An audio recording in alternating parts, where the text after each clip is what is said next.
একসাথে লাইভ এত মানুষ কখনো দেখে নাই, একদম ৯৭,০০০ বা ১,০০,০০০ মানুষ লাইভ দেখছিলেন এরকম একটা মানে রায় যখন হচ্ছিল। আমরা দেখলাম শেখ হাসিনার মৃত্যুদণ্ড হলো, সাবেক স্বরাষ্ট্রমন্ত্রীর মৃত্যুদণ্ড হলো, এবং চৌধুরী আব্দুল আল মামুন সাবেক আইজিপি তার যাবজ্জীবন, দুঃখিত, তার ৫ বছরের কারাদণ্ড হলো। আসামির প্রতিক্রিয়ায় আসামির মানে ভুক্তভোগীর পরিবাররা আশা করছিলেন যে তার যাবজ্জীবন হবে অন্তত। এই আমরা মোটামুটি রায় এবং রায়ের প্রতিক্রিয়ার ভুক্তভোগীদের পরিবারের প্রতিক্রিয়া দেখলাম। আপনার কাছে আসলে শুরুতেই আপনার পর্যালোচনা জানতে চাই, একজন আইনজীবী হিসেবে কেমন মনে হলো আপনার কাছে রায়? ধন্যবাদ আপনাকে, আমাকে সংযোগ, যারা শুনছেন সকলকে শুভেচ্ছা। প্রথমেই আপনি বলছেন যে এটা খুবই একটি ইম্পর্টেন্ট ইস্যু ছিল দেখেই কিন্তু বহু লোক সংযুক্ত হয়েছে, কারণ এর মধ্যে দুটো গ্রুপই আছেন। কেউ কেউ রায় তাদের পক্ষে হোক চেয়েছেন, কেউ কেউ রায় তাদের বিপক্ষে হোক এরকম চেয়েছেন, এবং ইন্টারন্যাশনালি কিন্তু বেশ গুরুত্ব দিয়ে দেখা হয়েছে, এবং সরাসরি অনেক কারণ হলো যে এই বাংলাদেশের বর্তমান প্রেক্ষাপটে, বিশেষ করে ৫ই আগস্টের পট পরিবর্তনের পরে, ৫ই আগস্টের আগে শেখ হাসিনা যখন ক্ষমতায় ছিলেন দীর্ঘ ১৬ বছর, এবং সেই দীর্ঘ ১৬ বছরে আন্তর্জাতিক বিভিন্ন সংস্থা এবং আন্তর্জাতিক বিভিন্ন লিডারশিপ সকলের সঙ্গে তার একটা ভালো পরিচয় হয়েছিল, এবং সবাই কিন্তু তাকে প্রশংসা করেছেন, পুরস্কার দিয়েছেন, সবকিছু হয়েছে।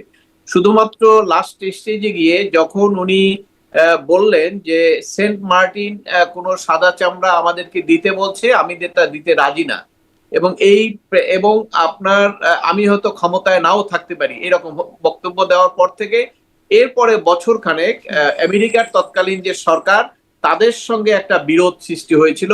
সেক্ষেত্রে আপনার স্যাংশন থেকে শুরু করে উনিও তাদের বিরুদ্ধে সমালোচনা করা। তো শুধুমাত্র আন্তর্জাতিকভাবে আমরা একটা দেশই দেখেছি, তার সঙ্গে তৎকালীন প্রধানমন্ত্রী শেখ হাসিনার একটা চরম রাজনৈতিক বিরোধ সৃষ্টি হয়েছিল, এবং তারই প্রেক্ষিতে কিন্তু ওই যে ডিপ স্টেট থেকে শুরু করে, যেটা নাকি প্রথম এসে হাড়ি ভাঙলেন ট্রাম্প, প্রথম এসেই বললেন যে কত মিলিয়ন ডলার বাংলাদেশ বা সরকার পরিবর্তনের জন্য খরচ হচ্ছে, ইউএসডির ফান্ড বন্ধ করে দিলেন। এখান থেকে আমরা আসলে গোড়ার খবরটা অনেক কিছু জানতে পারলাম।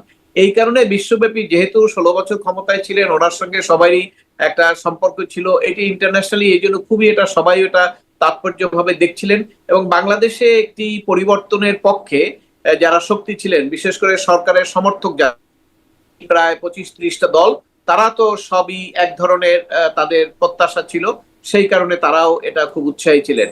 তো যে আজকে যে রায়টা হলো, সেই রায় হওয়ার ক্ষেত্রে আপনার আমি আমার একজন আইনজীবী হিসেবে বলবো যে এই রায়ের মাধ্যমে একটি জিনিস খুব স্পষ্ট হয়েছে, সেটি আগে ছিল না স্পষ্টটা। সেটা হলো, যখন ট্রাইব্যুনালে মামলাটা ছিল, তখন কিন্তু এই মামলার বৈধতা নিয়ে অথবা এখানে চলতে পারবে না, অথবা বিচারকের যজ্ঞতা, এই সমস্ত কোনো বিষয়ে আলোচনা করার কোনো সুযোগ ছিল না। যদিও এর আগে এই আপনার জিয়াউল হাসানের পক্ষে তার যে আইনজীবী ছিলেন, উনি প্রাথমিক স্তরে একটা দরখাস্ত দিয়েছিলেন এই আদালতের ফরমেশন এবং এখানে বিচার চলতে পারবে কিনা, ওখানে ওই কথাটা ছিল, এবং সেখানে যথার্থভাবে ট্রাইব্যুনাল রায় দিয়ে বলেছিলেন যে এটি আমার কাছে যে ট্রাইব্যুনালের আইন, সেখানে আমাকে ক্ষমতা দেওয়া হয়েছে, আমি শুধু বিচার করব, অন্য কোনো বিষয় আমার এখানে দেখার সুযোগ নাই, সাংবিধানিক বিষয় আপনারা ওই আদালতে যেতে পারেন। এটি আজকে রায়ের একটা চ্যাপ্টার শেষ হওয়ার পরে এই প্রশ্নটা সামনে এসছে, এখন কিন্তু আপনি আলোচনা করতে পারবেন এই রায় নিয়ে, যে এই রায়ের ফরমেশনটা কি হলো, যেমন আপনার যুদ্ধ অপরাধীর জন্য কি আইনটা হয়েছিল কিনা, তাদের জন্য আইনটা হয়েছিল, এগুলো কিন্তু সাংবিধানিক আদালতে এই আলোচনা করতে পারবেন যখন আপিল বিভাগে যাবে। কারণ একটি প্রশ্ন এখানে এসছে, অনেকেই বলার চেষ্টা করছেন যে এই আদালতে বিচারটা চলতে পারে কিনা। এখানে কিন্তু স্পষ্টভাবে ওই আপনার যে গভর্নমেন্টের যে লয়ার ছিলেন স্টেট ডিফেন্সের, উনি দুটো আর্গুমেন্ট করেছিলেন। একটা কিন্তু উনি করেছিলেন যে এই আদালতে এটা বিচার হতে পারে না, কারণ এই আদালতটা যুদ্ধ অপরাধীদের জন্য তৈরি হয়েছিল। আর একটা আর্গুমেন্ট করেছিল যে ওনার যে কণ্ঠ, যেটা ভেরিফাই করে আদালত মূলত কণ্ঠের উপরে, ওনার কথাবার্তার উপরে এই রায়টা দিয়েছেন, সেখানে ওই কণ্ঠের ব্যাপারে বলছিলেন যে এটা আরো একটা সংস্থা দিয়ে এটা ভেরিফাই করার দরকার ছিল, নট অনলি সিআইডি শুধু। এইটার জবাবে কিন্তু আদালত ফাইন্ডিং এ বলেছেন, দেখেন আদালত ফাইন্ডিং এ বলেছেন, ওই আইনটাই পড়েছেন, প্রিএমবেল পড়েছেন, প্রিএমবেল থেকে সেকশন পর্যন্ত ওনার ক্ষমতা সবকিছু ব্যাখ্যা করে উনি বলিয়েছেন যে ওনার আর্গুমেন্টটা ঠিক না। যেহেতু এখানে কোথাও লেখা নাই যেটা যুদ্ধ অপরাধীর বিচারের জন্য, এটা অবশ্যই এই কোর্টের স্কোপও নাই বলার।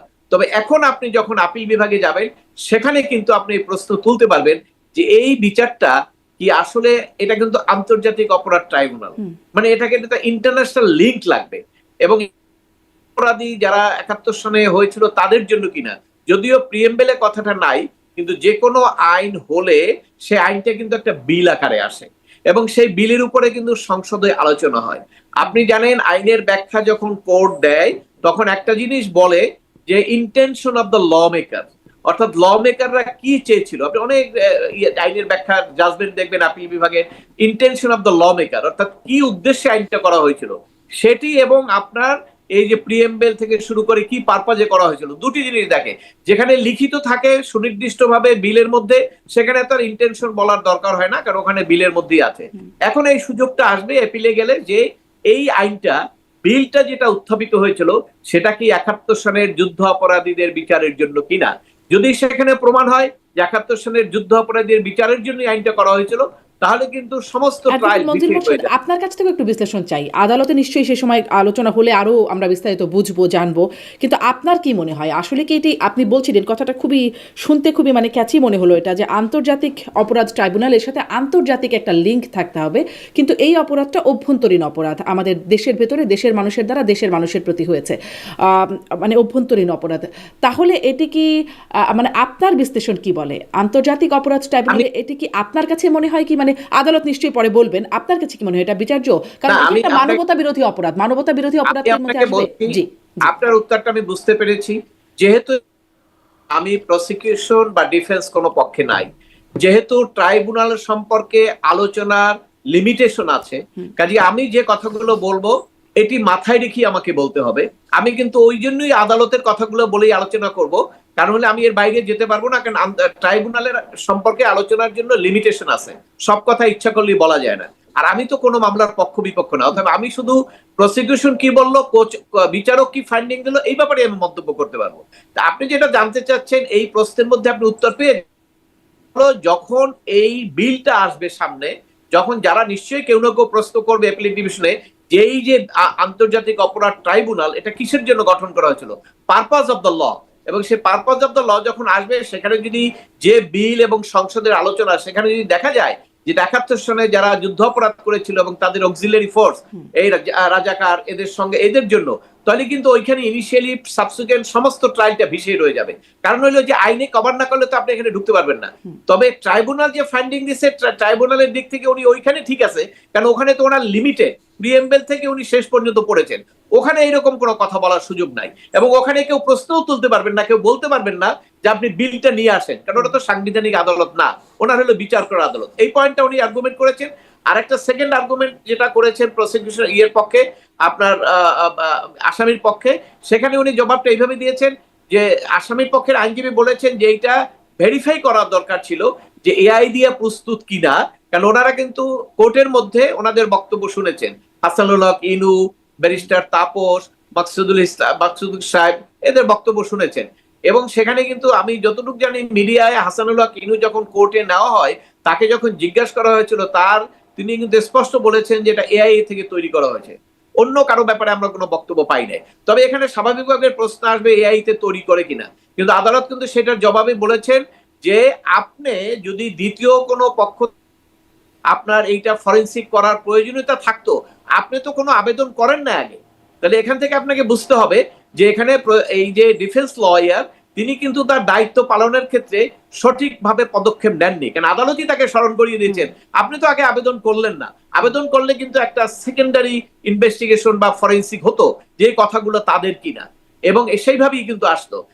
এবং সেই দুইটা যুক্তি দিয়ে তারপরে কোর্ট কিন্তু তাদের অন্যান্য ফাইন্ডিংসে গেছে। আমি যেটা দেখেছি, আমার কাছে যেটুকু মনে হয়েছে, আদালতে একজন দ্বিতীয় এবং তৃতীয় জন হলো রায় ঘোষণা করেছেন তার কিছু বক্তব্য, প্রথম এবং দ্বিতীয়র মধ্যে আমি দেখেছি একজন বিচারক কিন্তু শেখ হাসিনাকে স্বৈরাচার বলে সম্বোধন করেছেন। কিন্তু আমরা এই রায়ের ক্ষেত্রে, একটা রায় এর আগে হয়েছে আপিল বিভাগে এই এক্সেম করে দিয়েছে, আমার একটা মামলা ছিল পাবলিক ইন্টারেস্ট, সেখানে সাবজেক্টের সঙ্গে রিলেটেড না, কিন্তু এখানে বিচারক কিছু কথা বলেছিলেন অন্য কথা, যেটা আসলে সাবজেক্টের সঙ্গে রিলেশন না, সেখানে কিন্তু অ্যাপিলেট ডিভিশন সেটাকে এক্সপান্স করে দিয়েছেন। এই যে কথাবার্তাগুলো এসছে এখানে আপনার রায়ের বেসিসটা ধরবেন, ওনারা কিন্তু সব আলোচনাগুলোকে বিশ্বাস করে নিয়েছেন যে হাসানুল্লাহ আবিদির সঙ্গে কি কথা বললো, তারপরে বা তাপসের সঙ্গে কি কথা বললো, এবং তারপর আরো একটা সাপোর্ট ওনারা নিয়েছেন ইউটিউবে কে কি বলেছেন।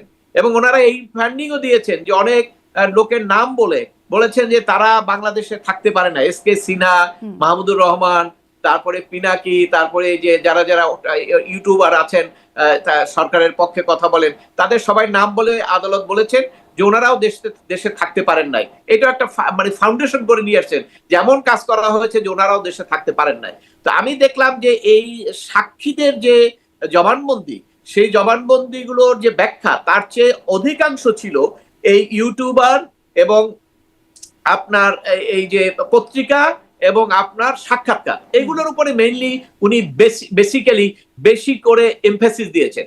কিন্তু একটা রায় তখন কিন্তু এটার মধ্যে সাক্ষীদের কথাটাই প্রাধান্য পাওয়া উচিত, কিন্তু আমি যতটুকু শুনেছি তাতে কিন্তু প্রত্যেকটা 54 জন সাক্ষীর বর্ণনাটাই আসা উচিত ছিল কি কি, সেখানে কিন্তু ওই রকম আসে নাই।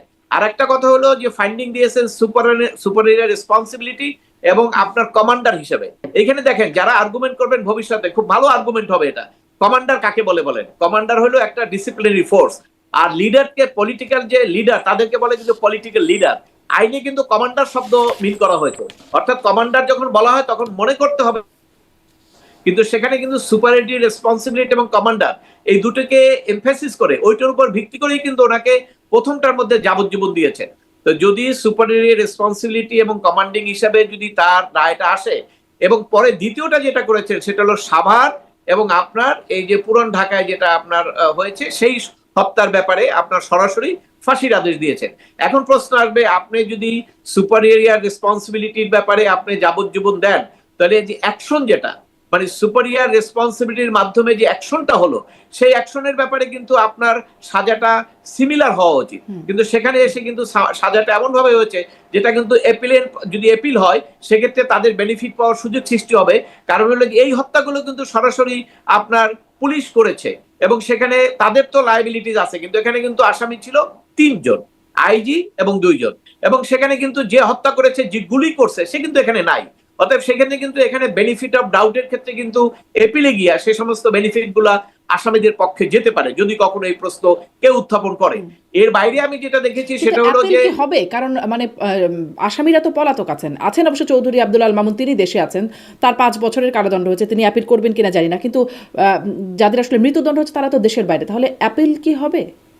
শুনেন, আপনি অ্যাপিল কি হবে এই প্রশ্নের উত্তরে আমি বলি ফাঁসি কি কার্যকরী হবে? দুটো প্রশ্নের উত্তরই কিন্তু আমাদের কাছে অজানা, কারণ ফাঁসি তো এটা কার্যকরী, শেখ হাসিনা তো দেশের বাইরে আছেন, আর আপনার শেখ হাসিনাকে আনার মতো এইটার কোনো পরিবেশ পরিস্থিতি এখনো আমরা দেখি না। আর ফাঁসি হওয়ার পরে তো আনার যে সুযোগ ছিল সেটি আরো বন্ধ হয়ে যাবে, কারণ আপনি জানেন বিদেশে যখন একটা লোককে ফাঁসি দেওয়া হয় তাকে রাজনৈতিক আশ্রয়ের জন্য একটা স্ট্রং গ্রাউন্ড তৈরি হয়। বঙ্গবন্ধু মার্ডার কেসে ক্যানাডাতে যিনি আছেন রাজনৈতিক আশ্রয়, ওই একটা গ্রাউন্ডেই আমার বাংলাদেশে ফাঁসি হয়েছে। এই 16 বছরেও বহু চেষ্টা করেও তারা পারেন নাই। অর্থাৎ যখন ফাঁসি হয়েছে তখন তার বিদেশে থাকাটা আরো, যেহেতু দেশে ফাঁসি আছে, অতএব সেই ক্ষেত্রে একটা প্রশ্ন আছে। প্লাস ইন্ডিয়ার সঙ্গে, ইন্ডিয়াতে তো উনি আছেন এখনো, ইন্ডিয়ার আশ্রয় আছেন, এবং এটা তো আপনারা চেয়েছেন, সবকিছু হয়েছে, কিন্তু কোনো রেসপন্স করেন নাই। যে আমরা ওইটা বলতে পারবো না যে উনি এখনই ইন্ডিয়া এখন আপনাকে দিয়ে দেবে। প্লাস যদি এই ফাঁসির কারণ থাকে তাহলে তো অন্য মানবাধিকার গ্রাউন্ডেও কিন্তু সেক্ষেত্রে আর ওনাকে আনতে পারবেন না। তো যদি ফাঁসি কার্যকরী না হয় তাহলে তো এপিলের প্রশ্নটা আসবে না, কারণ এটা ঠিকই যে এপিল করলে তো হবে, কিন্তু এপিল তো করার সুযোগ এখন প্রশ্ন আসবে না, কারণ ওনার রায় তো কার্যকরী হচ্ছে না। আর রায় যার কার্যকরী হওয়ার সম্ভাবনা ছিল, যিনি গ্রেপ্তারকৃত ছিলেন, তিনি তো তার রায়টাকে, গলাটাকে সেভ করার জন্য উনি তো একটা পক্ষ পরিবর্তন করে ফেললেন, যেটা আমরা আজকেই সোশ্যাল মিডিয়ায় দেখলাম সরকারের পক্ষ থেকে কেউ কেউ বলছে যে এটা বিশ্বাসঘাতকতা। অবশ্য বাংলাদেশের মানুষ আপনি জানেন, বঙ্গবন্ধুর যখন এই 69-এ যখন এই তার বিরুদ্ধে যে রাষ্ট্রদ্রোহের অভিযোগ আসলো, সেই মামলায় কিন্তু একজন রাজসাক্ষী ছিল, এবং আবার সৌভাগ্য হয়েছিল তার সঙ্গে ফ্লাইট সার্জন ফজল হক, উনি ওই মামলায় আসামি ছিলেন। ওনার সঙ্গে উনি পরে এক সময় ব্যবসা করতেন, ওনার চেম্বারে একদিন আমি গিয়েছিলাম, তখন এই প্রশ্নটা উঠেছিল, আমাকে পরিচয় করিয়ে দেওয়া হলো যে উনি রাজসাক্ষী ছিলেন, তখন এই প্রশ্ন বলার সাথে সাথে সে একটু লজ্জা পেল। এবং আমি তখন জিজ্ঞেস করলাম, তা আপনি রাজসাক্ষী কেন লজ্জা পাচ্ছেন? তো এটা তো এক ধরনের বেইমানি, উনি আমাকে বললেন। তখন এই এই ওনার লজ্জা পাওয়াটার সঙ্গে আমি যুক্তি পেলাম যে ঠিকই আছে, কারণ আপনি যখন নিজের পক্ষ পরিবর্তন করে নিজের স্বার্থের জন্য গলা সেট করার জন্য আপনি কথা বলবেন, এটাকে বাংলাদেশের মানুষ এটাকে এক ধরনের বেইমানি হিসেবে বিবেচনা করে, এবং এটা কিন্তু আমার কথা না, এটা তো মানুষ মনে করে। অতএব সেই ক্ষেত্রে উনি রক্ষা করতে গিয়ে হয়তো বলেছেন, কিন্তু তার সাজাও কিন্তু 5 বছর। অনেকে ধারণা করেছিলেন উনি আজকেই সাজা পাবেন, যতদিন খাটা হয়েছে অতদিন ওনাকে দিয়ে রিলিজ করে দেবেন, কিন্তু কোর্ট কিন্তু সেটা করেন নাই। কারণ হলো যে তার তো অপরাধ, পুলিশের আইজিত্ব হলো মেইন অপরাধ, তাই না? আপনি পুলিশ কোথায় অস্ত্র নিবে, কোথায় কি করবে, রাজারবাগ থেকে কে ফিল্ডে যাবে, এই সবগুলো দায়িত্ব হলো আইজি দায়িত্ব না, কারো দায়িত্ব না। ইভেন কি আপনি যে কথাটা বলা হয়, ধরেন আপনাকে যদি আজকে প্রধান বিচারপতি আমাদের ধরেন কোর্ট থেকে বেরোচ্ছে, উনি যদি এক পুলিশ অফিসারকে বলে এই লোকটাকে গুলি করো, ওই পুলিশ অফিসার প্রধান বচিত কথায় কান দিবে না, কারণ পুলিশের জন্য একটা আইন আছে, ওর বিধান আছে, সেখানে যতক্ষণ পর্যন্ত সে না পড়বে ততক্ষণ সে গুলি করবে না। পুলিশের এই আইনটা নিয়েও একটু কথা বলবো, কারণ সম্প্রতিও পুলিশের কিছু বক্তব্য নিয়ে কথা হচ্ছে। কিন্তু তাহলে আপনার এই পর্যালোচনা থেকে আপনার কাছে জিজ্ঞাসা করতে চাই যে মানে এই রায়টি নিয়ে আসামি পক্ষরা বলছেন যে এটি ক্যাঙ্গারু কোর্টের রায় হয়েছে, এটি সাজানো হয়েছে, প্রহসনমূলক হয়েছে, এটিকে প্রত্যাখ্যান করছেন এবং এটিকে প্রতিশোধের বিচারও বলা হচ্ছে। যদিও চিফ প্রসিকিউটর এর আগেও বলেছেন, রায়ের প্রতিক্রিয়ার পরেও বলেছেন যে এটি কোনো প্রতিশোধের রাজনীতি না। আপনার কাছ থেকে আসলে শব্দগুলো খুব শক্ত শব্দ। আপনি কি মনে করেন এই রায়কে বিতর্কিত বা প্রশ্নবিদ্ধ বলবার সুযোগ আছে? ধন্যবাদ আপনাকে, প্রশ্নটা খুবই জরুরি ছিল।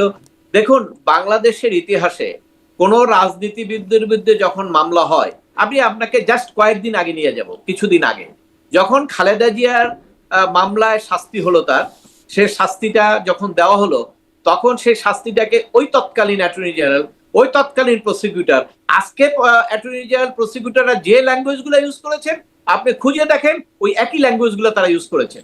এটা হলো ওনাদের একটা মানে পদের দায়িত্ব, মানে পদে আছেন, ওনাদেরকে বলতেই হবে সেইটা। কিন্তু আপনার খালেদা জিয়ার যখন শাস্তি হয়, তখন আওয়ামী লীগের লক্ষ লক্ষ লোক, সমস্ত লোক কিন্তু এটাকে খুব অ্যাপ্রিসিয়েট করছেন, বাহবা দিয়েছেন, ঠিকই দরকার। কিন্তু আপনি জানেন, 1 বছর পরে যখন খালেদা জিয়া 1 বছরই জেলে থাকছে, তখন এই আওয়ামী লীগের ভিতরে নিজ থেকে, আমি কিন্তু কর্মীদের কথা বলছি, একদম নিজ থেকে সমর্থকদের মধ্যে 20% তাদের চেতনার মধ্যে একটা পরিবর্তন আসছে। এটা আমার ব্যক্তিগত অভিজ্ঞতা থেকে বলছি। তখন তারা বলতে শুরু করছে, কি দরকার এতদিন বিচারে, এতদিন সাজা দেওয়ার কি দরকার, এতদিন একটা বয়স্ক মহিলাকে 1 বছর রাখার, এটা তো ঠিক না। ওই বিরোধটা কিন্তু ওখান থেকে আসে।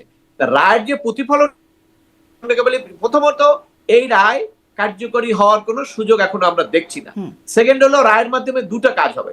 একটা হলো, যারা বিশেষ করে এই সরকারের পক্ষের যারা শক্তি, যারা দীর্ঘদিন থেকে বলে আসছিলেন যে নির্বাচনের আগে আমাকে রায় দিতে হবে, নাহলে নির্বাচন হবে না, তাদের জন্য এইটা একটা সুবিধা হলো সরকারের জন্য, যে আমরা তো রায় দিয়েছি, তাই না? এইটা একটা তাদের হাতিয়ার। আর একটা অন্যদিকে যেটা হবে, সেটা হলো এই রায় দেওয়ার ফলে, এই রায়ের মাধ্যমে আওয়ামী লীগের যারা সমর্থক, তাদের মধ্যে যে একটা দ্বিধাদ্বন্দ্ব ছিল, তাদের মধ্যে যে একটা দূরত্ব ছিল, সেটি আবার অনেকটা কমে যাবে। কারণ আপনি যখন জানেন যে ক্রাইসিস যখন পড়ে, তখন সবাই ইউনাইটেড হয়ে যায়। এই জামাত ইসলাম, বিএনপি আজকে যেভাবে তাদের অন্তর্দ্বন্দ্ব, 5ই আগস্টে কিন্তু সেটা ছিল না, কারণ ওইটা তখন ক্ষমতাটা সামনে ছিল না। অর্থাৎ এই রায়ের মাধ্যমে দুইটা হবে, একটা হলো সরকার সমর্থক যারা আছেন তারা একটা টর্চ লাইট পাবেন, যেমন আলোর মধ্যে অন্ধকারে হাঁটতে গেলে একটা টর্চ লাইট লাগে, সাপোর্ট লাগে, ওনারা এটা বলতে পারবেন এই যে শেখ হাসিনার ফাঁসি হয়ে গেছে, এটা খুবই খারাপ লোক, সে, তার দল কেউ কইরো না, এবং এইটা সে খারাপ কাজ করছে, বিচার হয়েছে, এইগুলো একটা বাহবা নেওয়ার চেষ্টা করবে তারা। এটা হলো একটা সাইড। আর একটা সাইড হলো, যারা আওয়ামী লীগ সমর্থন করে, তাদের মধ্যে যে বিভেদ ছিল, সেই বিভেদটা এখন দূর হবে, কারণ তারা ইন্টিগ্রেটেড হবে, তারা দেখবে যে তাদের দেয়ালে আর কোনো পিঠ থেকে গেছে।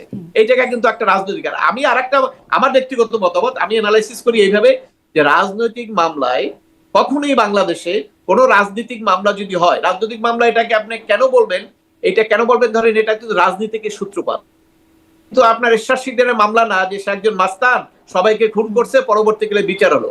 এই শেখ হাসিনা ক্ষমতায় ছিলেন এবং তার অপসারণ চেয়েছিল রাজনৈতিক দলগুলো। আর 24 সালে বিএনপি চেয়েছিল শুধু একটা স্বাধীন নির্বাচন, যদি হতো তাহলে কিন্তু শেখ হাসিনার 5ই আগস্ট হতো না, স্বাধীন নির্বাচন হলে। তখন কিন্তু তাদের দাবি ছিল না যে সে তার এই সাজা হোক, ফাঁসি হোক। তো 24 সালেও যখন হয় নাই, পরবর্তীকালে ঐক্যবদ্ধভাবে যখন আন্দোলন শুরু হয়, সেই আন্দোলনের প্রেক্ষিতে আন্দোলনটাকে অপসারণ করতে হবে, ক্ষমতার থেকে সরাতে হবে, কেয়ারটেকারের অধীনে নির্বাচন হবে। তাহলে সূত্র হলো রাজনীতি, এবং পরবর্তীকালে এই হত্যা টত্যা হওয়ার কারণে তাকে এই অপরাধের মধ্যে ফেলা হয়েছে, অর্থাৎ রাজনৈতিক সূত্র ধরেই মামলা। অতএব এটাকে আপনাকে রাজনৈতিক মামলার বাইরে বলতে পারবেন না। আর সবচেয়ে ইন্টারেস্টিং কি জানেন, কয়েকদিন আগে প্রধান বিচারপতি তার সেমিনারে বলেছেন যে বিচারকরা আপনারা যাই রায় দেন, কিন্তু রায়ের যে মানুষের আস্থা আছে কিনা, কতটুকু আস্থা, এটি খুব ইম্পর্টেন্ট। এবং আপনারা দেখেছেন খালেদা জিয়ার যখন সাজা হয়েছে, বিএনপির কোনো লোক বিশ্বাস করে নাই যে এটা সাজা হওয়ার মতো মামলা। আজকেও শেখ হাসিনার যে ফাঁসি হলো, আওয়ামী লীগ সমর্থিত কেউ মনে করবে না যে এটা ফাঁসির কেস। তাহলে এইখানে আপনার রাজনীতি আছে, রাজনৈতিক বিতর্ক থাকবে, এবং এই এই এই রায়টাও রাজনৈতিক বিতর্কের মধ্যে পড়বে, কারণ যেহেতু শেখ হাসিনা আওয়ামী লীগের প্রেসিডেন্ট, এবং সেই হিসাবে তাকে ক্ষমতা থেকে সরিয়ে তাকে সাজা দেওয়া হয়েছে। এখানে অপরাধের বিষয়টা মানুষের মনে আসবে না। আপনারা যারা বিপক্ষে আছেন তারা হয়তো বলতে পারবেন, মিডিয়া আনতে পারবেন, কিন্তু যারা একটা পক্ষ, তারা তাদের মনে ওই জায়গাটাই খাটবে, এটা রাজনীতির কারণেই করা হয়েছে। এবং এটি হলো, এবং বাংলাদেশে তো আওয়ামী লীগ সমর্থক, মুক্তিযুদ্ধের সপক্ষের 14 দল, এটা তো কম না, ফেলে তো দিতে পারবেন না আপনি। এখন তো সম্ভবত অর্ধেক অর্ধেক হয়ে গেছে। 5ই আগস্টে হয়তো 70-30 ছিল, কিন্তু এখন তো এটা বৃদ্ধি পেয়েছে। কাজে সেদিক থেকে এই রাজনৈতিক বিতর্ক চলবেই। এবং আপনি বলছিলেন যে এক মিনিট শেষ করি। একটা জিনিস আপনি মনে রাখবেন, এই আদালতে যাদের ফাঁসি হয়েছিল, ওই সরকার থাকা অবস্থায় ফাঁসি কার্যকরী হয়েছে। সরকার পরিবর্তনের পরে ওই ফাঁসি সব খালাস হয়ে গেছে। না, সবাই আস্তে আস্তে সব, কেউ দুর্নীতিও করে না, খালাস হয় না, সব বের হয়ে গেছে। রাজনৈতিক পট পরিবর্তনে বাংলাদেশের পরিস্থিতি যা হয়, এটিও আপনি মনে রাখেন, রাজনৈতিক পট পরিবর্তনের কারণে এগুলোও যে ভবিষ্যতে পরিবর্তন হবে না, এটা কেউ নিশ্চিত করে বলতে পারে না। জি, আমি একটু মানে আপনার কথা থেকে এই প্রশ্ন করি যে মানে আগের রায়ের কথা আপনি বলছিলেন, জামাতের সেক্রেটারি জেনারেল তিনি বলছেন যুদ্ধাপরাধীদের বিচার যেটি আওয়ামী লীগের আমলে হয়েছে সেটি আন্তর্জাতিক মানের হয়নি, কিন্তু এটি আন্তর্জাতিক মানের হয়েছে। আর আমাদের চিফ প্রসিকিউটরকে আমরা বারবার বলতে শুনেছি, আগেও বলেছেন, আজকেও মানে রায়ের পরপরেও তিনি বলেছেন এটি কোনো প্রতিশোধের রায় না, আগেরটা আন্তর্জাতিক মানের হয়েছে, এটি মানে হয় নাই, এটি আন্তর্জাতিক মানের হয়েছে। এই বিষয়ে আপনার বক্তব্য কি? ওই যে আপনাকে বললাম, আপনাকে রাজনীতি এসে গেছে, আপনাকে রাজনীতি এসে গেলে দুই পক্ষের রাজনীতিকে আপনাকে শুনতে হবে। যেমন জামাতে ইসলাম বলেছে, জামাতে ইসলামের প্রথম দাবি হলো যে তাদের অনেক নেতাকে এখানে হত্যা করা হয়েছিল, এবং সেটা যুদ্ধ অপরাধ ছিল, যুদ্ধ অপরাধ ছিল এটা। এবং সেইখানে ট্রায়ালটা ধরেন কত বছর থেকে হয়েছে, প্রায় 2 বছর ট্রায়াল চলে তারপরে সাজা হয়েছে। এবং সেখানে কিন্তু আপনার ধাপে ধাপে একদম অ্যাপিল বিভাগ রিভিউ পর্যন্ত যাওয়ার পরে তারপরে হয়েছে, তাই না? তো সেইটা যদি আন্তর্জাতিক মানের না হয়, আজকে 4 মাসের মধ্যে যে আপনি বিচার করে সাজা দিলেন, সেটা কিভাবে আন্তর্জাতিক মানের হলো? এটা আন্তর্জাতিক মানের প্রশ্ন করি, আপনি বলছেন 4 মাসের মধ্যে বিচার করে সাজা দেওয়া হলো। আমরা চিফ প্রসিকিউটর তাজুল আলম তিনি গেল 30শে আগস্ট মানে একটা বক্তব্যে বলছেন, আমি কোট করি তাকে, আগামী নির্বাচিত সরকার জুলাই গণ অভ্যুত্থানে সংঘটিত অপরাধ এবং গুম খুন সহ আওয়ামী লীগ সরকারের শাসনামলে সংঘটিত মানবতা বিরোধী অপরাধের বিচার প্রক্রিয়া নিয়ে অগ্রসর হবে কিনা সেজন্য তাড়াহুড়া করতে হচ্ছে। ফলে যতটা নিখুঁতভাবে এই কাজটা করা দরকার ছিল তা কিন্তু আমি হয়তো করতে পারবো না, অনেক বেশি হ্রাস করতে হচ্ছে।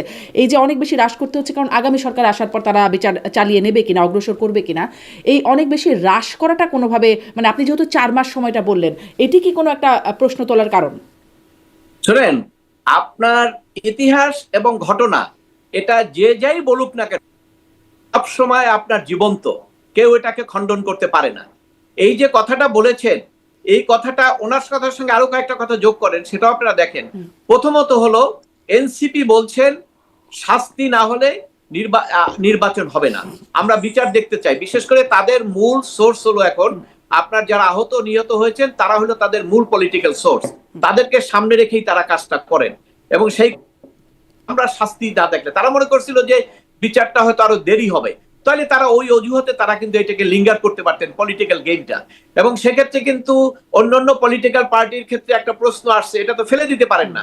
এবং জামাতও তাই বলছে, সংস্কার বিচার, সংস্কার তো একটা অর্ডিন্যান্স করে দিয়েছেন, তার সংস্কার তো ফাইনাল হয়ে গেল, তো বিচারটা হইলেই তো নির্বাচন হতে পারে। আর ডক্টর ইউনূস সাহেব তো নির্বাচনের ব্যাপারে কমিটেড, কারণ হলো উনি জানেন যে এই নির্বাচনের মাধ্যমে ওনাকে পার্লামেন্টে রেটিফাই করতে হবে। কোনোভাবে রেটিফাই যদি না হয় সেটা তার জন্য একটা রিস্ক হবে।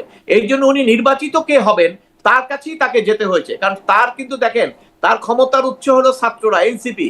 সে এনসিপি কে তৈরি করেছেন, কিন্তু আলটিমেটলি আর উনি এনসিপির পক্ষে থাকতে পারেন নাই। উনাকে কিন্তু তারেক জিয়ার কাছে যেতে হয়েছে, কারণ নেক্সট ইলেকশনে পার্লামেন্টে বিএনপি আসবে। অর্থাৎ বিএনপি যদি তাকে রেটিফাই না করে তাহলে ওনার রেটিফাই হওয়ার কোনো সুযোগ নাই। এর জন্য কিন্তু সেই কারণে গিয়েছেন, এবং সেখানে বিএনপির সঙ্গে তার কমিটমেন্টও রাখতে হবে, নির্বাচন দিতে হবে। তো নির্বাচন দিতে গেলে এখন বাকি কি? সব রাজনৈতিক দলকে যদি আপনাকে আস্থায় আনতে হয়, বাকি হলো একটা বিচার। এবং এই বিচার তো উনি শুধু আপনার চিফ প্রসিকিউটর বলেছে তা না, তো এটা তো তথ্য উপদেষ্টা বলেন, অন্যান্য অনেকেই বলে দিয়েছে যে আগামী আইন উপদেষ্টা তো একবার ঘোষণা দিয়েছেন আগামী এত তারিখের মধ্যে বিচার শেষ হবে, এবং এটা সবাই বলে আসছেন। অতএব সেই টার্গেটে বিচারকরা একটা তারিখের মধ্যে ছিল, যে এত ভাবে সবাই বলা হচ্ছে বিচারকরা ধরেন সবাই কি স্বাধীনভাবে এখন কাজ করতে পারবে? এই বিচারকরাই যদি ধরেন আজকে, আমি শুধু একটা উদাহরণ দেই, জাস্ট একটা ফর দ্য সেক অফ, এই বিচারকরাই যদি আজকে বলতো শেখ হাসিনাকে খালাস দেওয়া হলো, এই ভবন কি থাকতো? এই ভবন তো থাকতো না। তাহলে সেই ক্ষেত্রে আপনার ধরেন বিচাররাও যে স্বাধীনভাবে সবকিছু করতে পারছে সেটা তো আমাদের কাছে এখনো স্পষ্ট না। এখন এই বিচার করার ক্ষেত্রে বিচারকরা যখন তাড়াহুড়ো করলেন, প্রত্যেকটা ক্ষেত্রে যখন আপনার তাড়াহুড়ো করবেন সেখানে কিছু ভুল থাকবে। আপনি যখন বাসা থেকে খুব তাড়াহুড়ো করে বেরিয়ে যাবেন, হয়তো আপনার চাবিটা রেখে যাবেন, তাই না? এবং ওই যে আপনার চিফ প্রসিকিউটর, অ্যাটর্নি জেনারেল যে উনি যা যা বলছেন সবগুলোই কথা সত্য। এবং আপনি তাড়াহুড়ার বিষয়টা আরেকটা আমি উল্লেখ করি, সেটা আমি কিছু আজকে আমি ডিবিসিতে বলেছি, সেটা হলো ধরেন আপনারা খেয়াল করেছেন কিনা ট্রাই, বৃহস্পতিবারে ছিল গভর্নমেন্টের আর্গুমেন্টের লাস্ট ডেট। সেই আর্গুমেন্ট কে কে করেছে? Prosecutor, chief prosecutor, attorney general, তিনজনে 3 দিন করে প্রায় আর্গুমেন্ট করেছেন, 3 দিন 2 দিন করে 8-9 দিন আর্গুমেন্ট করেছেন। তার এগেইনস্টে জবাব দিবে কে?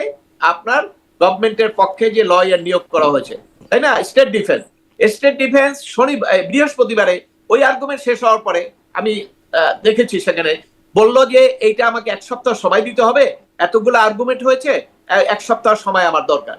এবং বৃহস্পতিবারে প্রসিকিউশনের পক্ষ থেকে বলা হয়েছে যে আমরা রোববারে পারবো না, সুপ্রিম কোর্টের একটা প্রোগ্রাম আছে, সোমবারে 1-2-তে রাখেন। তো যখন স্টেট ডিফেন্স এতগুলো আর্গুমেন্টের রিপ্লাই দেওয়ার জন্য 7 দিন সময় চাইলেন, সেই সময়টা কিন্তু আদালত দেননি, না দিয়ে বলেছেন সোমবারে হবে। এবং সেখানে কিন্তু স্টেট ডিফেন্স আর কোনো ফার্দার কথা বলে নাই, আর্গু করে নাই। তাহলে সেক্ষেত্রে কিন্তু উনি এটা মেনে নিয়েছেন। অর্থাৎ এই যে 3টা আর্গুমেন্ট 9 দিন ধরে করলেন, তার জবাব কিন্তু উনি 3 দিনে রেডি করতে হয়েছে। এটা কতটুকু ভাইবেল আমি জানি না। সেক্ষেত্রে ওনার প্রস্তুতি, ওনার এই যে মানে আর্গুমেন্টটা সিরিয়াসলি করা, এই বিষয়ে কিন্তু আলোচনা আসবে, এগুলো আলোচনা করবে মানুষ। এই এগুলো তো আপনি আলোচনাটা মাঝখানে অ্যাডভোকেট মনজির মোর্শেদ দেখেছি আমরা যে ওই মানে এই পুরো বিচার প্রক্রিয়া তো বিটিভিতে সরাসরি সম্প্রচার করা হচ্ছে, সেখানে একটা অংশ সেই আনুষ্ঠানিক প্রক্রিয়ার বাইরের একটা অংশ প্রকাশ হয়েছে, সেটিতে মানে বিচারক শেখ হাসিনার আইনজীবীকে জিজ্ঞাসা করছেন, মানে বলছেন যে আপনি তো মিডিয়ার সামনে এভাবে বলেন, তখন তিনি বলছেন যে আমি আসলে এভাবে না বলে আমিও এবারও তাকে কোট করি, স্যার আমার না বলে উপায় কি? আমি যদি বলি আসামির ফাঁসি হবে, সেটা আমার জন্য খারাপ, আপনার জন্য খারাপ, আমার জন্য খারাপ। তখন সবাই বলবে কেমন লয়ার নিয়োগ দিয়েছে যে আসামির ফাঁসি যায়, এবং তখন একটা হাসাহাসি চলছিল আদালতের মধ্যে। মানে এটি নিয়ে অনেক সামাজিক যোগাযোগ মাধ্যমে এটি অনেক ভাইরাল হয়েছে। আমরা দেখেছিলাম যুদ্ধাপরাধীদের যখন বিচার হয়েছিল তখন স্কাইপ কেলেঙ্কারির একটা ঘটনা করেছিল, একটা কথোপকথন ফাঁস হয়েছিল। মানে আপনি আসলে ওই বিষয়টাকেও কিভাবে দেখেন, এই বিষয়টাকেও কিভাবে দেখেন? এরকম ঘটনা আসলে বিচারকে প্রশ্নবিদ্ধ করতে পারে কিনা, নাকি এটি আসলে নিছক কথোপকথন হিসেবে আমরা আসলে ছেড়ে দিতে পারি? আমি প্রথম আপনার একটি শব্দে আমার আপত্তি আছে, সেটা হলো আপনি বলছেন সরাসরি সম্প্রচার। এটাকে সরাসরি সম্প্রচার বলে না। ওখানে আদালতে 2টা পক্ষ থাকে, একটা হলো বিচারক আর একটা হলো আইনজীবী। এখানে শুধু আইনজীবীদের দেখানো হয়েছে যারা যারা উপস্থিত হয়েছিলেন, এবং সেখানে আমরা দেখেছি কারা কারা এসেছিলেন। এখানে বিচারকদের কোনো কিছু দেখানো হয় না। এটা সরাসরি এটা আংশিক সরাসরি সম্প্রচার বলতে হবে। তো যাই হোক, সেখানে আংশিক সরাসরি সম্প্রচারের মাধ্যমে যে জিনিসগুলো সামনে আসছে সেটা হলো যে আমরা আলোচনা করি, সেই ওনার কণ্ঠটা পাওয়ার কারণে আমরা কিন্তু আলোচনা করতে পারছি, নাহলে কিন্তু এই আলোচনা করার সুযোগ ছিল না। আপনি এর আগে বলেছেন এই আগের ট্রাইব্যুনালের সময়, সেখানে অবশ্যই রায় লেখার আগে পেন ড্রাইভে রায়টা লিক হয়েছিল, এবং সেটি নিয়ে কিন্তু অনেক আলোচনা হয়েছে, এবং যে ভদ্রলোক করেছিলেন তার বিরুদ্ধে মামলা হয়েছে, জেল খেটেছেন, এগুলো কিন্তু শুনেছি। যাও, এখন তার ওইটা ইম্পর্টেন্ট না কেন, এখন তো ওই বিষয়টা তার খুব ইম্পর্টেন্ট না। এখন তো যুদ্ধ অপরাধী যাদের বিরুদ্ধে অভিযোগ ছিল তারা তো সব খালাস পেয়ে যাচ্ছেন। এখন এখানেও আপনার এই যে বিতর্কটা এসছে এবং যে প্রশ্নটা করা হচ্ছে, এগুলো চলমান থাকবে, দীর্ঘদিন চলমান থাকবে। কেন চলমান থাকবে? ধরেন এইটার যদি রাজনীতি না থাকতো তাহলে কিন্তু এটা অত চলমান থাকতো না। এটাকে মানুষ যদি শুধু একটা অপরাধ হিসেবে নিত তাহলে সেটাকে চলমান থাকতো না।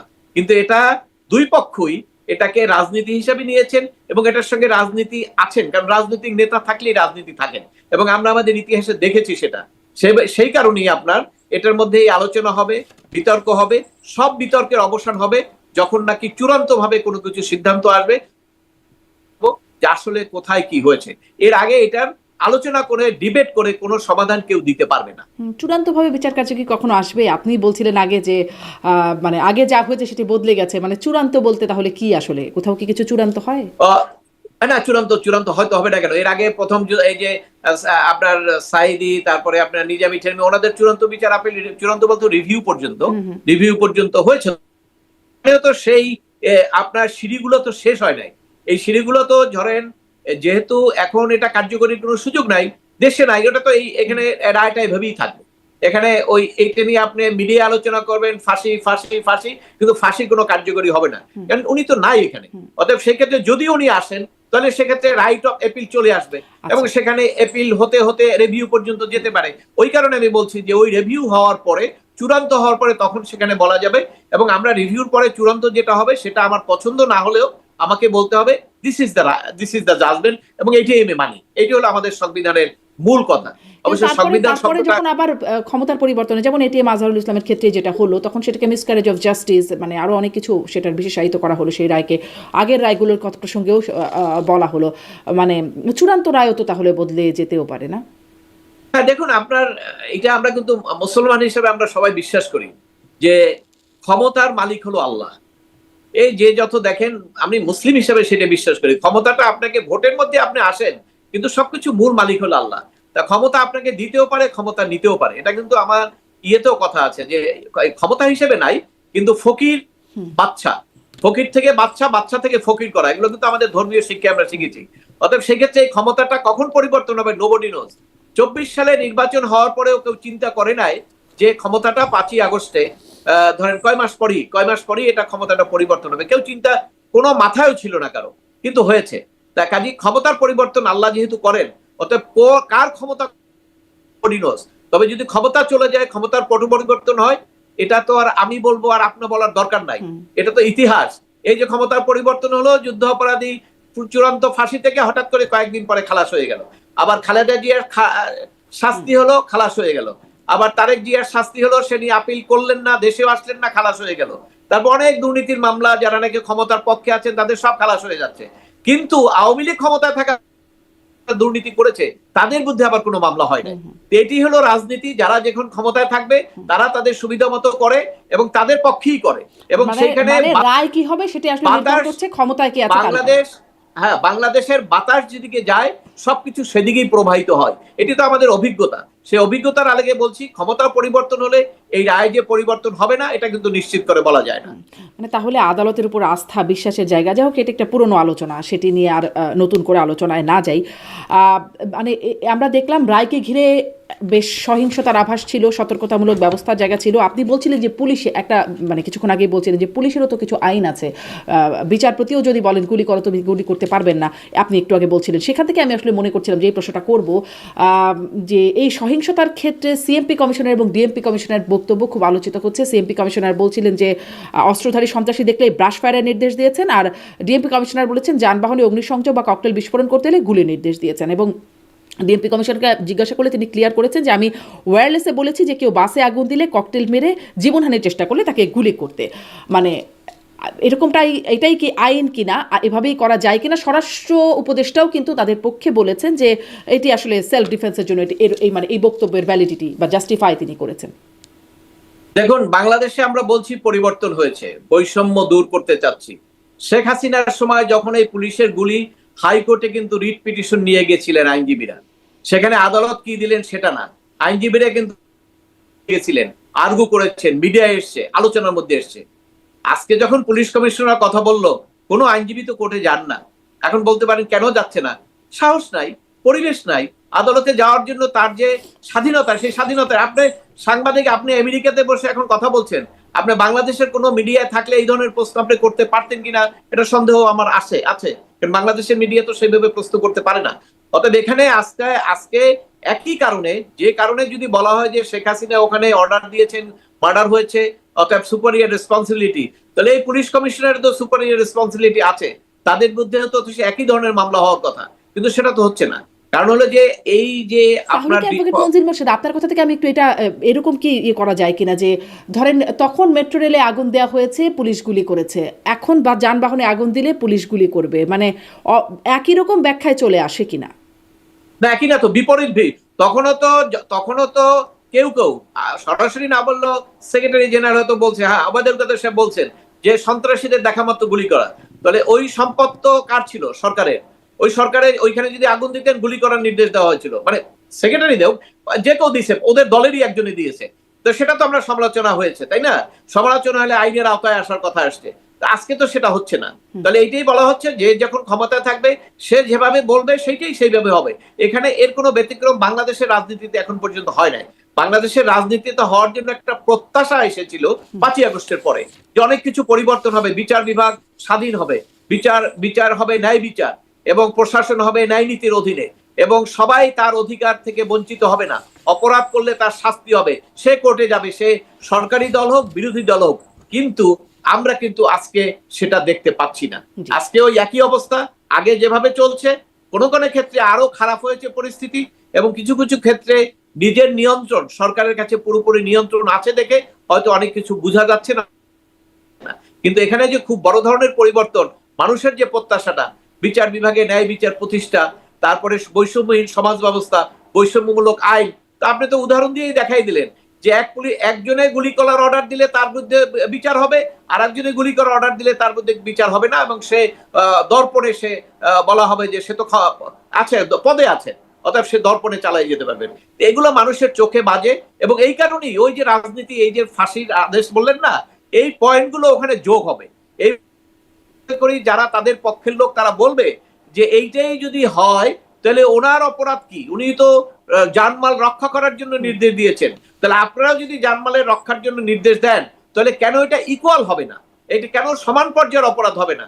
এই প্রশ্নগুলো আলোচনা যখনই আসবে, তখনই কিন্তু এই রায় অন্যান্য সবকিছুর মধ্যে আস্তে আস্তে মানুষ তখন বুঝতে চেষ্টা করবে বা তথ্য পাবে যেটার ভিতরে আসলে এটার কতটা সঠিকতা আছে। জি, অ্যাডভোকেট মনজিল মোরশেদ, একটু এটা জানি যে মানে আমরা প্রথম 5ই ফেব্রুয়ারি এবছর দেখলাম 32 নম্বর ধানমন্ডি 32 নম্বর বঙ্গবন্ধুর বাড়ি বুলডোজার দিয়ে ভাঙচুর করা হলো। তখন সেখানে সেনাবাহিনী গিয়েছিল এবং সে কিছুই আসলে করে নাই, ভুয়া ভুয়া স্লোগান শুনে তারা বরং মানে ফিরে চলে গেছে। কিন্তু রায় ঘোষণাকে কেন্দ্র করেও 32 নম্বরে বুলডোজার নিয়ে যাওয়া হয়েছে, এবং সেখানে তখন আবার সেনাবাহিনী গেছে এবং তাদের ঠেকিয়ে দিয়েছে, কিন্তু যারা গিয়েছিল বুলডোজার নিয়ে তখন করলো না, এখন আসলে তাদেরকে প্রতিহত করলো। এই বিষয়টা আপনি আসলে কিভাবে দেখছেন? না দেখুন, একটি কথা হলো যে 5ই আগস্টের পরে, 5ই আগস্টের দিন ধরেন ক্ষোভের কথা আপনি বলতে পারেন, 5, 6, 7 এগুলো ক্ষোভের কথা আপনি বলতে পারেন, কিন্তু যখন ইউ টেক ওথ, যখন আপনি শপথ নিলেন, রাষ্ট্র আপনার হাতে গেল, তখন ওই 5ই আগস্টের ক্ষোভের কথাটা আর আসবে না। কিন্তু সরকারের পক্ষে কিছু লোক এটিকে অপব্যাখ্যা দিয়ে এই মব ভায়োলেন্স করে শত শত লোক কিন্তু মৃত্যুবরণ করেছেন, এবং সেখানে কিন্তু আওয়ামী লীগ করেছে তা না, আওয়ামী লীগ ছাড়াও সাধারণ মানুষ, বিএনপি, অনেক লোকই কিন্তু এখানে মৃত্যুবরণ করেছেন, থেকে শুরু করে অনেকের উপরে কিন্তু মব ভায়োলেন্স করা হয়েছে।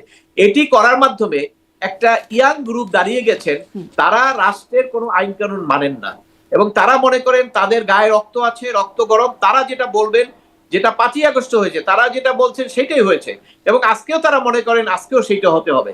কিন্তু তাদের তো বুঝতে হবে যে আজকে তো দেশে একটা সাংবিধানিক সরকার, অর্থাৎ সরকার থাকলে সরকারের নিয়ম কানুনের বাইরে কিছু করা যায় না। এবং এখানে আজকে ধরেন এখন কিন্তু একটা নির্বাচনের দিকে এগিয়ে যাচ্ছি। আপনি জানেন যে এই 32 নম্বর ভাঙা, এটার একটা, আপনারা জানেন কিনা আমি জানি না, আমি কিন্তু এটা অবজার্ভ করেছি, প্রথম যখন যেদিন ভাঙলো সেদিন পরের দিন সকাল 6টা কি 7টার দিকে প্রথম স্টেটমেন্টটা কে দিয়েছে আপনি জানেন? কে দিয়েছেন? আপনি জানেন না? প্রথম স্টেটমেন্ট দিয়েছে পাকিস্তান সেনাবাহিনীর ইন্টেলিজেন্স চিফ, আচ্ছা, নট পাকিস্তান গভর্নমেন্ট অথবা পাকিস্তান আর্মি, পাকিস্তান ইন্টেলিজেন্সের চিফ প্রথম স্টেটমেন্ট দিয়েছে এই 32 নম্বরে নাকি পাকিস্তান ভাঙার ষড়যন্ত্র হয়েছিল, এবং সেই জন্য এটাকে ভেঙে দিয়ে একটা যথার্থ কাজ হয়েছে। তো আপনি রুটটা দেখেন, গোড়াটা দেখেন, 32 নম্বর উপরে কেন এত ক্ষোভ, এবং যারা ক্ষোভ দেখায়, আমার কাছে ওই জিনিসটাই মনে হয় যে যারা ক্ষোভ দেখায় তাদের একটা অন্তরে অন্য একটা ক্ষোভ আছে। এমনিতে একটা বিল্ডিং ধরেন ভেঙে দিলেন, আমরা দেখি না শত্রুতামূলক অনেক বাড়িতে আক্রমণ হয়, পাশের বাড়ির সঙ্গে শত্রুতা হয়, ভাই ভাই সম্পর্ক হয়, এই বাড়িতে যে একবার ভাঙচুর করলো ইয়ে করলো, এরপরে কিন্তু আর কোনো দরদ ওটার উপরে আর কিছু থাকে না, আমরা ভেঙেই তো দিছি। তো 32 নম্বরে তো ভেঙে দিচ্ছেন, ওখানে 2-4টা আপনার দেয়াল টেয়াল আছে এরকম কিছু, তো ওটা আবার কেন ভাঙতে যাচ্ছেন? ওই অন্তরে অন্য একটা ক্ষোভ আছে, এবং সেই ক্ষোভটা পরিচালনা করার ক্ষেত্রে বর্তমান সরকার দেখছেন, আগেও এটা সমালোচনা হয়েছে, ইভেন কি আপনার সরকার সমর্থকদের মধ্যেই কিন্তু অনেক সমালোচনা করেছেন, মিডিয়া ব্যক্তিত্ব অনেক জার্নালিস্ট, আমি নাম উল্লেখ করতে চাই না। ওনারা এখন যেহেতু একটা নির্বাচনের দিকে যাচ্ছেন, এখন দেশে একটা সুষ্ঠু পরিবেশ দরকার, বিদেশিরা যাতে সমালোচনা না করে, ক্রাইসিস না হয় সেটি দেখছেন। ধর 32 নম্বর উপর যদি আবার এরকম করা হয়, তাহলে এর সঙ্গে কিছু লোকের কিন্তু অন্তরে লাগবে, এবং সে অন্তরে লাগার কারণে তারাও কিন্তু ভায়োলেন্সে যেতে পারেন। এবং আপনি দেখেছেন যে 2-1 জনে কিন্তু ভায়োলেন্সের কথা ইতিমধ্যে সংবাদ সম্মেলন করে বলছেন যে ভায়োলেন্সের জবাব ভায়োলেন্স দিয়ে সজীবজের জয় সরকার বলেছেন যে সামনে ভায়োলেন্স। সেক্ষেত্রে সরকার যেহেতু একটা নির্বাচনের দিকে যাচ্ছে, অর্থাৎ সরকার চেষ্টা করবে যে দুই পক্ষেরই ভায়োলেন্সটা যাতে না হয়, সেই কারণেই হয়তো আজকে ওখানে রক্ষা করতে গেছে এবং রক্ষা করতে সেই চেষ্টায় কি সরকার সফল হবে কিনা, কারণ সরকারের আবার অনেক লিমিটেশনের কথা আমরা শুরু থেকে শুনে আসছি, সেই প্রসঙ্গে যদি সম্ভব হয় একটু শুনবো। কিন্তু আপনি বলছিলেন পাকিস্তান ইন্টেলিজেন্স চিফের কথা। আমরা যখন 5ই আগস্টের পরপর শেখ মুজিবুর রহমানের ভাস্কর্য ভাঙা হয়, তখন পাকিস্তানের প্রধানমন্ত্রীর কাছ থেকেও শুনেছিলাম যে তিনি তার কৃতকর্মের ফল এভাবে পাচ্ছেন, এরকমটা আমরা শুনেছিলাম। এটাও একটু মনে পড়লো, এই জন্য বললাম। কিন্তু আপনি কি আসলে, আপনি বলছেন যে বিচারকরা ভয় পান, মানে তাদের মধ্যেও একটা চাপ থাকে যে রায় যদি অন্যরকম হয় তাহলে তার প্রভাব কি হবে, বা এই যে তরুণরা তাদের কথা আপনি বলছেন, আপনি যেভাবে বলছেন, আপনি ভয় পান না? আমি ভয় পাই কি পাই না সেটা বড় প্রশ্ন না। আপনি আমাকে যে প্রশ্নগুলো করেছেন সেই প্রশ্নের উত্তর আমি দেওয়ার চেষ্টা করেছি, কিন্তু নিশ্চয়ই আপনি মনে করবেন না যে আমি 100% মন খোলাভাবে দিতে পেরেছি, এটা অবধারিত। কারণ হলো বাংলাদেশের যে পরিবেশ পরিস্থিতি, তাকে কতটুক কথা, আমি যখন আপনি প্রশ্ন করলেন ট্রাইব্যুনাল নিয়ে তো আমার অনেক কথাই বলার আছে, অনেক আইনি আমি যুক্তি করব, কিন্তু ট্রাইব্যুনালের কথা বলার ক্ষেত্রে তো আমার লিমিটেশন আছে, আমি তো বলতে পারবো না। এরপরে আদালত নিয়ে কথা বলার ক্ষেত্রে লিমিটেশন আছে, বলতে পারবো না। আপনি জানেন যে এক মামলায় এই আইনজীবীদের বিরুদ্ধে কোর্ট থেকে কন্টেম্পট ইস্যু করা হয়ে গেছে, তাই না? এখন দেশের পরিস্থিতি তো আপনাকে সেইভাবে অ্যালাউ করে না, এবং স্বাধীনভাবে বলার ক্ষেত্রে এটা কে না বলবে, কে না স্বীকার করবে বলেন? বিশ্বব্যাপী সমস্ত লোক জানে, বাংলাদেশের সমস্ত লোক জানে, কিন্তু যারা ভায়োলেন্স করছেন, যাদের হাতে ক্ষমতা, তারা শুধু মুখে ফেইসে তারা স্বীকার করেন না, কিন্তু তাদের অন্তর স্বীকার করে, আমি এটা বিশ্বাস করি। কারণ এটা তো হিউম্যান বিং না, তারা তো এর আগে ছিল, তাদেরকে তো দেখেছি, এদিকেই তো দেখেছি তারা আগে কথা বলেছেন, আমরাও তো কথা বলেছি গত সরকারের সময়, যেভাবে কথা বলেছি ওনারাও একইভাবে কথা বলেছেন, সেম সাইডে থেকে সেম কথা বলেছি আমরা। তো আজকে যখন তারা ওখানে যায়, তো আমরা জানি এখন হয়তো তাদের প্রয়োজনে, ক্ষমতার কারণে যে কোনো ভাবে তাদের ফেস মুখ হয়তো এক ধরনের কথা বলছে, কিন্তু তাদের অন্তরে যে এই বিষয়গুলো, তাদের যে নিজের অন্তরে যে বাঁধে না, এটা আমি বিশ্বাস করি না। হিউম্যান বিং এর এটা বাঁধবেই। কারণ আপনি যখন এই যে 32 নম্বর যে কথাটা বললেন, 32 নম্বর তো একটা ট্রাস্ট প্রপার্টি, তাই না? ট্রাস্ট প্রপার্টি করার পরে সেখানে আপনি 5ই আগস্টের পরে একবার ভাঙছেন, এখন আজকে রায় কি শেখ হাসিনার ফাঁসি, তার মানে আপনি কিন্তু একদম তাকে শেষ করে দিচ্ছেন, ফাঁসি দিয়ে দিচ্ছেন। আর কি খুব থাকতে পারে? তারপরে কেন আবার ওখানে যাবেন? তার মানে এখানে অন্য কোনো উদ্দেশ্য আছে, তার অন্তর্নিহিত অন্য কোনো এজেন্ডা, অন্য কোনো ক্ষোভ। সে একটা ক্ষোভই আমরা দেখতে পারি, সেটা হলো বঙ্গবন্ধু পাকিস্তানকে ভেঙেছিলেন, পাকিস্তানের বিরুদ্ধে যুদ্ধ করেছিলেন, এবং পাকিস্তান ভেঙে বাংলাদেশ স্বাধীন করেছিলেন। এবং যাদের মনে এখনো ওই ধরনের একটা কিছু কিন্তু আছে, কিন্তু প্রভাবিত কিছু আছে, কিন্তু আপনার হুজুগেন আছে, আপনি জানেন বাঙালি কিন্তু অনেক হুজুগেন আছে, এবং কিছু আছে ধরেন দলের নেতা বলছে যাইতে হয়, ইমোশনাল কিছুই আছে। কিন্তু এই সব কিছুর ছাপিয়ে আমি বলবো একটা গ্রুপ আছে যারা নাকি এখনো চিন্তা করে ওই যে বঙ্গবন্ধু বাংলাদেশ যে স্বাধীন করলেন, ওই জিনিসটা তাদের অন্তরে একটা ক্ষোভ আছে, এবং সেই ক্ষোভের কারণেই তারা আজকে বিভিন্ন অজুহাতে বারবার 32 নম্বরের উপরে ঝাঁপিয়ে পড়ে।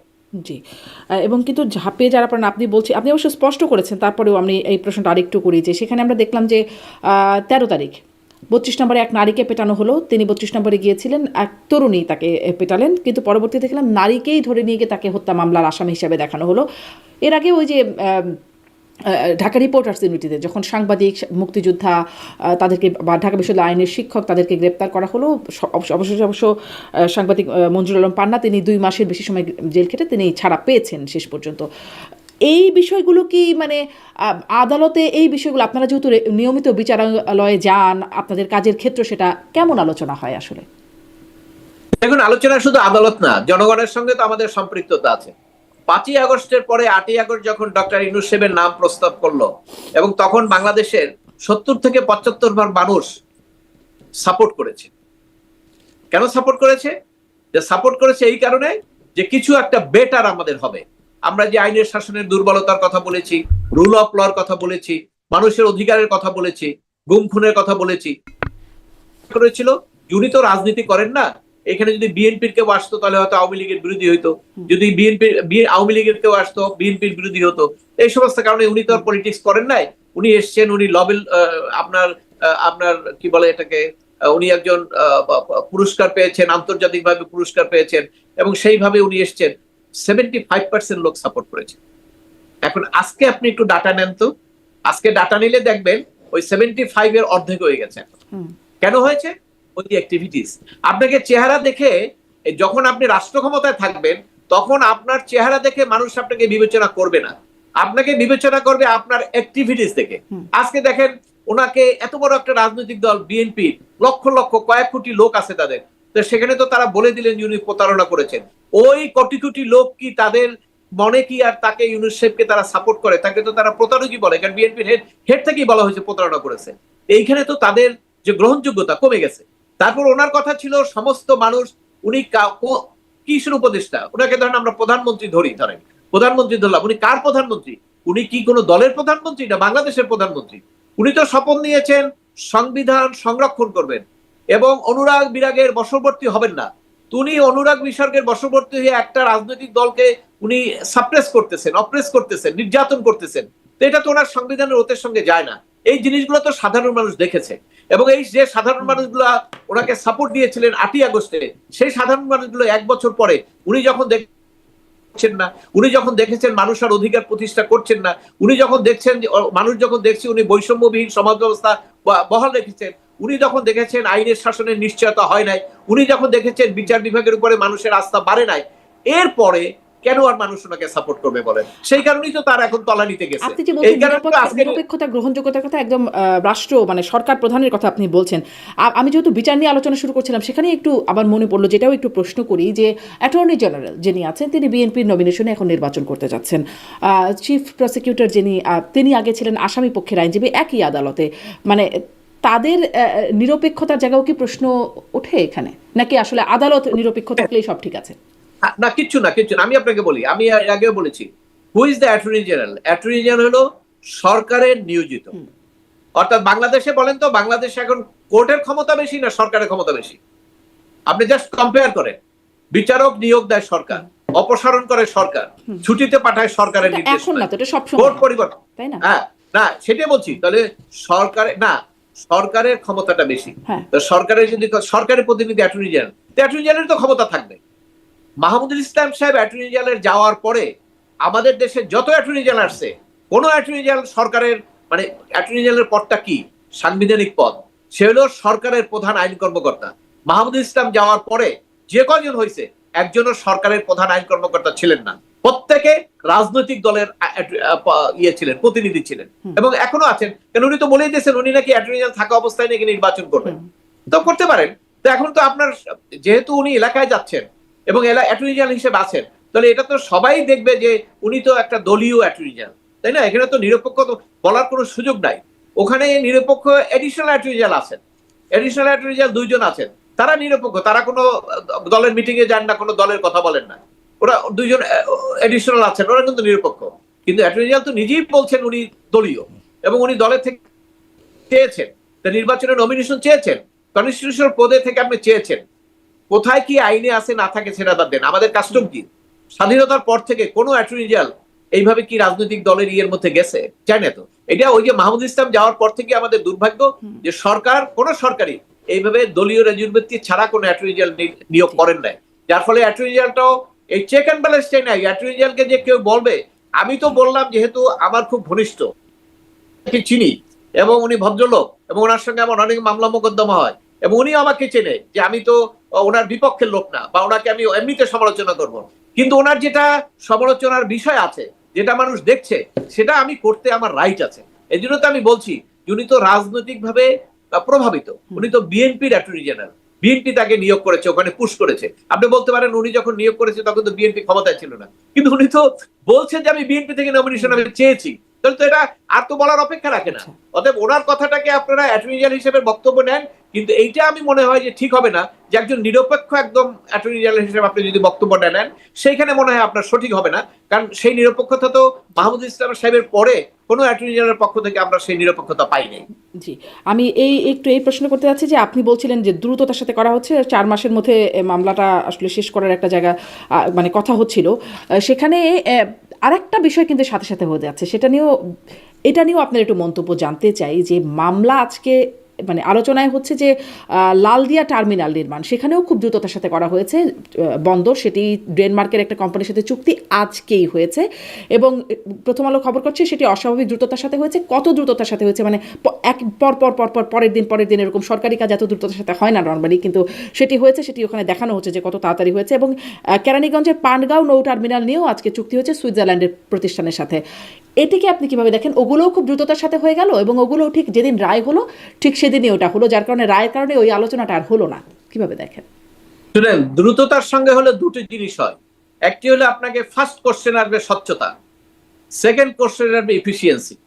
কেন আপনি দ্রুত যখন অপারেশন করবেন তখন সেখানে ওই আপনার ভিতরে গজ থেকে যাওয়ার সম্ভাবনা থাকবে, অথবা আমরা অনেক ডাক্তারকে শুনি এখন আপনার বাম পাশের অপারেশন দেখা যায় ডান পাশে করে ফেলছে। এগুলো হলো দ্রুততার রেজাল্ট।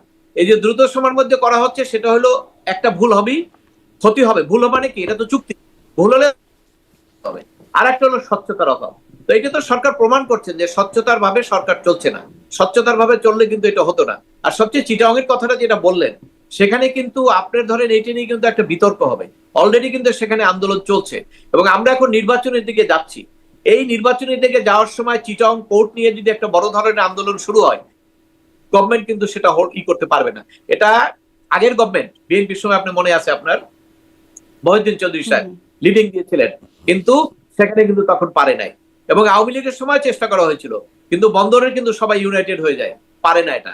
আর এখন তো বারবার প্রশ্ন আসছে যে আপনি ডেভেলপমেন্টের কথা ভালেন, ডেভেলপমেন্টের কথা যদি ভালেন তো ঢাকা, আমাদের ঢাকা ক্যান্টনমেন্টটাকে আপনাকে চাইনিজ এয়ারফোর্সের সঙ্গে একটা চুক্তি করে দেন, আমাদের ঢাকা ক্যান্টনমেন্টটাকে আপগ্রেড করে দেন, তাই না? তো আপনাকে তো যে কোনো জায়গায় নিজের সত্তা তো রক্ষা করতে হবে। চিটাগং পোর্ট তো এখন কি করছে, ইয়েতে আছে, প্রফিটে আছে। আপনি আপগ্রেড করবেন কেন? আপনার তো এত দুনিয়ার লোক নাকি চলে আসছে, সব আপনি করান। আমাদের দেশের বাঙালিরা তো এখন আর সেই রকম নাই যে তারা ডিজিটালাইজ না, তারা সায়েন্সিস্ট ভালো না, অনেক কিছুই তো আছে।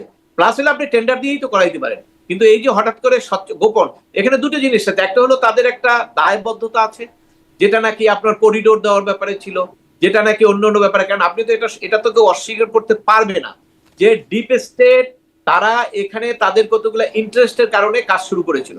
আমি জানি না এই কাজটা এখনো অব্যাহত আছে কিনা, কারণ ওখানে তো সরকার পরিবর্তন হয়েছে। সরকারের প্রধানের ইচ্ছার উপরে অনেক কিছু ডিপেন্ড করে, তাই না? তো সেখানে এখন ডিপ স্টেটের ওই ভূমিকা এখন আছে, পরিবর্তন হতে পারে। কারণ যখন বাইডেন চলে গেছে তখন তো ট্রাম্প আসছে, সব তো বাইডেনের এগেইনস্টে তারা। তো সেক্ষেত্রে এই অ্যাম্বাসেডর আসার পরে কি তাদের পলিসি আমরা বলতে পারবো না। তবে এদের একটা দায়বদ্ধতা আছে দেখি তো এই কাজগুলো তারা করছে, এবং সেই কাজগুলো তারা যেহেতু নির্বাচন আসছে সামনে, আপনি কেন চুক্তিটা করেন সরকারের পক্ষে? এই 3 মাস পরে নির্বাচিত সরকার চুক্তি করলে সে জনগণের কাছে তার দায়বদ্ধতা আছে। ওনারা যে চুক্তি করে যাচ্ছেন, ওনা কি আপনি বলেন ওনারা কোথাও পাবেন? এই তো 16 না 17 জন আছে আমেরিকান সিটিজেন, সব তো চলে যাবে। বিদেশি সিটিজেন যারা, একজনকে তো পাবেন না। আপনি দায়বদ্ধ করবেন কোত্থেকে? নির্বাচিত সরকার হলে দায়বদ্ধ করা যায়। অ্যাটলিস্ট 5 বছর পরে ভোটের সময় আমি দায়বদ্ধ করতে পারি যে তুমি আমার চিটাগং পোর্ট দিয়ে দিয়েছো, তোমাকে আমি ভোট দেবো না। এইটুক দায়বদ্ধতা আছে।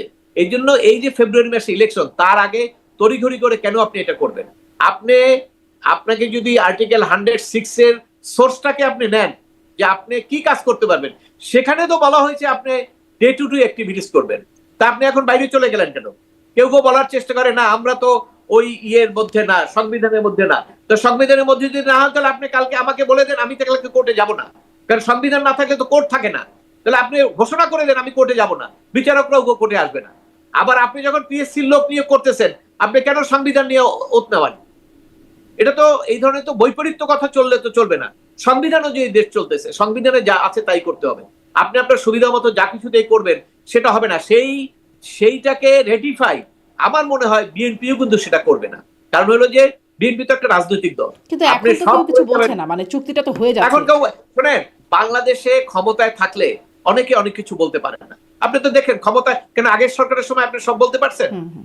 কিছু সমালোচনা করতে পারছেন, তাও সার্টেন পিপল, সবাই কিন্তু পারে নাই, তাই না? যাদের কোনো রাজনৈতিক সংস্রব নাই তারা করতে পারছে, কিন্তু যারা ধরেন সংশ্লিষ্ট আছে বিএনপির বড় বড় অনেকে টকশোতে গেছে, তারা কিন্তু পরবর্তীকালে মামলা হয়ে গেছে। কিন্তু আবার কিছু লোক, আমরা বেশি একটু কথা বলছি জানি কিনা, আমাদের তো সংস্রব নেই রাজনীতিতে। যারা রাজনীতিতে সংস্রব আছে তাদের ক্ষেত্রে সরকারের বিরুদ্ধে কথা বলতে গেলে হিসাব করে কথা বলতে হয়। যদি আপনার রাষ্ট্র নিশ্চিত করে আইনি শাসন, মৌলিক অধিকার, তাহলে আইনটা লাগে না। কিন্তু আমার এখানে তো সেটা নাই। আমার এখানে তো কোনো কথা বলার স্বাধীনতা সাংবাদিকদের কি আছে বলেন? আমি আজকে গত 2 দিন আগে ইন্টারভিউ দিছি, আমাকে জিজ্ঞেস করা হয়েছিল এই জুলাই সনদ নিয়ে। আমি একটা এই ফাঁকে আপনাকে আমি বলে দিই, আপনার মাধ্যমে আমি সুযোগটা নেই। আমি বলেছিলাম ওই আইনটার উপরে লেখা সংবিধান সংস্কার আদেশ 2025।